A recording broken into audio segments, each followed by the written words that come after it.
ខ្ញុំបាទពេជ្ររតនាសូមគោរពនឹងជម្រាបសួរដល់អស់លោកស្រីអ្នកនាងកញ្ញាអ៊ំពូមីងមាលោកតាលោកយាយប្រជាពលរដ្ឋទាំងអស់ជាទីគោរពជាទីរាប់អានបងប្អូនឃើញទឹកជ្រោះដ៏ស្រស់ស្អាតនេះគឺស្ថិតនៅក្នុងព្រះរាជាណាចក្រកម្ពុជាយើងទេណាបងប្អូនណាដែលរមណីយដ្ឋានដែលមានទឹកហូរធ្លាក់ស្អាតដូចទៅនឹងទឹកជ្រោះនេះគឺស្ថិតនៅក្នុងឃុំកំពាន់ស្រុកមេមត់ខេត្តត្បូងឃ្មុំគេហៅថារមណីយដ្ឋានទឹកធ្លាក់ហោងណាបងប្អូនណាបាទឃើញថាប្រទេសកម្ពុជាយើងគឺមានកន្លែងល្អស្អាតច្រើនណាស់នៅគ្រប់ក្រុងគ្រប់ខេត្តប៉ុន្តែគ្រាន់តែយើងមិនបានទៅដល់គ្រាន់តែយើងមិនបានដឹងដោយសារការផ្សព្វផ្សាយមិនសូវទូលំទូលាយបងប្អូនណា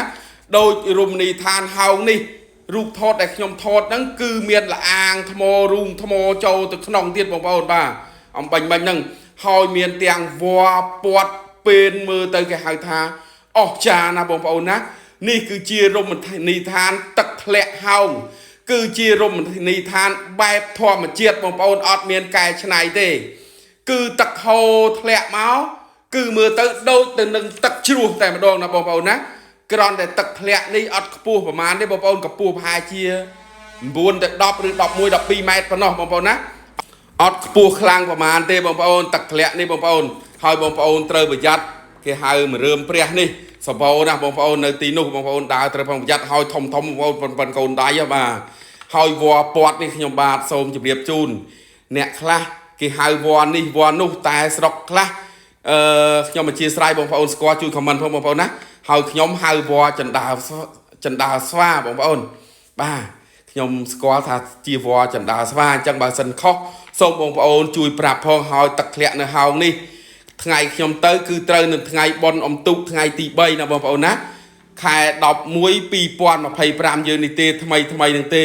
ហើយឃើញថាមានមនុស្សម្នាទៅលេងប៉ុន្តែមិនច្រើនប្រហែលទេបងប្អូនហើយនេះគឺកម្មចដាសម្រាប់ឡើងទៅខាងលើដើម្បីថតទឹកជ្រោះ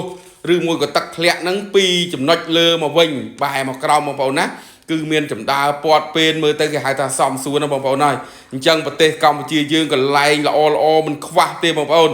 ដើរលេងឲ្យសោះសាច់សិនទៅចាំទៅដល់ប្រទេសក្រៅកុំឲ្យខាតលុយច្រើនបងប្អូនណាព្រោះទៅប្រទេសក្រៅចោះលុយបងប្អូនបាទហើយបងប្អូនឃើញនេះខ្ញុំថតពីខាងលើពីចំណុចដែលទឹកហូរធ្លាក់ចុះទៅចំណុចក្រោមដែលខ្ញុំបាទថតមិញគឺខាងលើសម្បូរទៅដោយដើមឈើបងប្អូនត្រជាក់ត្រឈឹងត្រឆៃហើយដើមឈើនេះបងប្អូនហើយមិនដឹងជាឬមិនដឹងជាកលនៅណាទេបងប្អូនគ្រាន់តែឃើញមេឃនឹងជវេចវត្តពេញហ្នឹងអញ្ចឹងពិតជាអស្ចារ្យណាបងប្អូនណានេះគឺជាគេហៅថាលក្ខណៈធម្មជាតិអត់មានអ្នកណាទៅកែច្នៃទេបងប្អូនអ្នកទៅលក់ដូរគ្រាន់តែជួយសម្អាតហើយនឹងអនាម័យហើយនឹងចងរឹងដេកចឹងទេប៉ុន្តែធម្មជាតិបានបង្កើតមកគឺគេហៅថាស្អាតស្រាប់តែម្ដងបងប្អូនហើយនេះបរិយាកាសខាងក្រោមនៅចំណុចដែលទឹកជ្រោះឬមួយក៏ទឹកធ្លាក់ហូរធ្លាក់មកហ្នឹងបងប្អូនកម្ពស់ប្រហែលជា10ម៉ែត្រឬ10ម៉ែត្របន្តិចគឺខាងក្រោមហ្នឹងគឺមានកន្លែងបង់អង្គុយលេងមានកន្លែងយើងដើរកំសាន្តមានកំពុំឈុកមានកន្លែងលោកតាមនីអីសីព្រះអង្គអីចឹងទៅបងប្អូនណាអញ្ចឹងហើយងាកមកខាងនេះវិញគឺទិដ្ឋភាពខាងលើដែលទឹកហូរធ្លាក់ទៅឃើញទឹកធ្លាក់គេហៅទឹកធ្លាក់ហោងមិញហ្នឹងគឺទិដ្ឋភាពខាងលើគឺបែបនេះបងប្អូនគឺយើងអាចដើរកំសាន្តបាននៅលើហ្នឹងហើយតំបន់នេះបើយើងមើលទៅកន្លែងទឹកហូរហ្នឹងគឺសិតតែថ្មតែម្ដងបងប្អូនថ្មឡើងក្តាំងបងប្អូនមើលទេបាទថ្មឡើងក្តាំងហើយចំណុចដែលខ្ញុំដាតកំពុងថតនេះគឺថ្មហ្នឹងឡើងក្តាំងហើយទឹកហូរពីលើថ្មហ្នឹងធ្លាក់ទៅបានជាទឹកធ្លាក់ហោងអំបញ្ញមិញហ្នឹងបងប្អូនណាអញ្ចឹងបងប្អូនសូមជួយ like ជួយ share តំបន់រមណីយដ្ឋានហោងដែលស្ថិតនៅក្នុងឃុំកំពាន់ស្រុកមេមត់ខេត្តត្បូងឃ្មុំនេះផងសូមអរគុណជំរាបលាបាទ